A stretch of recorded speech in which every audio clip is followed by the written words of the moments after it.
চলো দেভিয়ান্স ভাইরা বোনেরা, বেশ কিছুদিন দেবদাকে কেন্দ্র করে ভিডিও করা হচ্ছে না। অ্যাকচুয়ালিতে ব্যাপারটা কি জানো তো, রঘু ডাকাত যেহেতু একটা বিরাট স্কেলের ছবি, তাই টিম খুব একটা কিছু আপডেটস লিক হোক এটা চাইছে না এখনই। কেননা রঘু ডাকাতের প্রমোশন নিয়ে বিশাল বড় প্ল্যান করেছে রঘু ডাকাত টিম। তাই আমাদের কাছে বেশ কিছু আপডেট থাকার পরেও আমরা সেটা নিয়ে ভিডিও করতে পারি না। দিনের শেষে গিয়ে দেব এন্টারটেনমেন্ট ভেঞ্চার্সকে অনেক রেসপেক্ট করি, তো খাদানের সময় এই টিমটার সঙ্গে ঘুরেছি আর অনেক প্রচুর মেমোরেবল মোমেন্ট নিয়ে ফিরেছি। তো অবশ্যই এমন কিছু করব না যেটা ছবির জন্য ক্ষতিকারক হতে পারে। এখন তোমাদেরকে এই ভিডিওতে রঘু ডাকাতের বিগেস্ট এক্সক্লুসিভ আপডেট দেব। 3টে আপডেট দেব, বেশি না।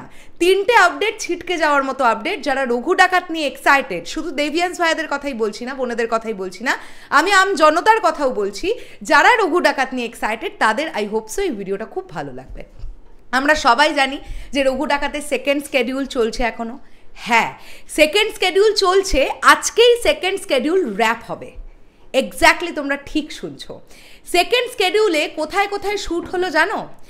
দেওঘরে শ্যুট হলো প্রথম, মানে সেকেন্ড স্কেডিউলটা শুরু হওয়ার বেশ কয়েকটা দিন, আর লাস্ট 3 দিন শ্যুট হয়েছে বোলপুরে। বোলপুরে যে শ্যুট হয়েছে এবং সেখানে দেবদার মাকে আমরা দেখতে পেয়েছি এবং ঘোড়াটিকে দেখে আমরা বুঝতেই পেরেছি যে ঘোড়ার দৃশ্যও ছিল।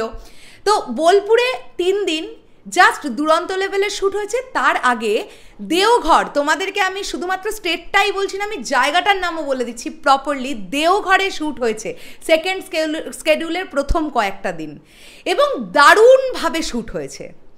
এবার যে এক্সক্লুসিভ আপডেটটা তোমাদেরকে দেবো সেটা হচ্ছে থার্ড স্কেডিউল কবে স্টার্ট হচ্ছে।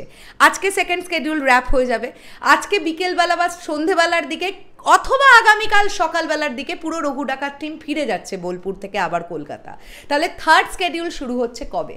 দেবদা কিন্তু বসে থাকার মানুষ নয়, কনস্ট্যান্ট রঘু ডাকাত নিয়েই আছেন।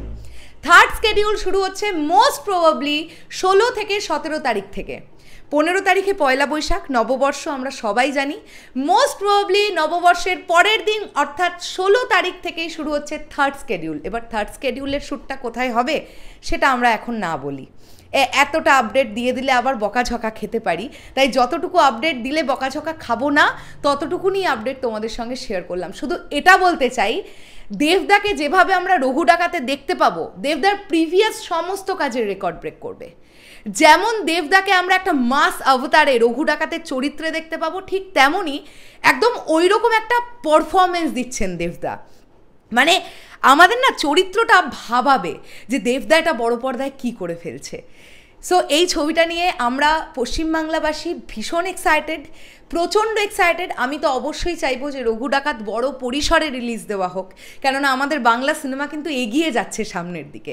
সেটা খাদানে যদি আমরা দুবাইয়ের রিলিজের কথা বলি, যদি অস্ট্রেলিয়ার রিলিজের কথা বলি, আরও যে যে জায়গায় রিলিজ হলো দারুণ একটা রেসপন্স দেখা গেছে। আমি চাইবো এরপরে রঘু ডাকাত নিয়ে যদি প্ল্যান করা হয় সেটা একদম ওয়ার্ল্ড ওয়াইড ইন্টারন্যাশনাল রিলিজের প্রপার একটা প্ল্যান করা হোক। মানে 1 দিন 2 দিনের জন্য না, টানা 1 সপ্তাহ বা 10 দিন ইন্টারন্যাশনাল কান্ট্রিগুলোতে রঘু ডাকাত চলবে, বাংলা সিনেমা চলবে উইথ ইংলিশ সাবটাইটেল। এইভাবে ভাবা হোক, আমার মনে হয় কোথাও গিয়ে দারুণ হবে ব্যাপারটা। চলো শেষ করলাম, আর বেশি বকবক করবো না। যে আপডেটটা পেলাম, যে আপডেটটা শেয়ার করার মতন মনে হলো সেটুকু নিয়ে শেয়ার করলাম, আর যেগুলো জানি সেগুলো আপাতত চাপা থাক। টাটা।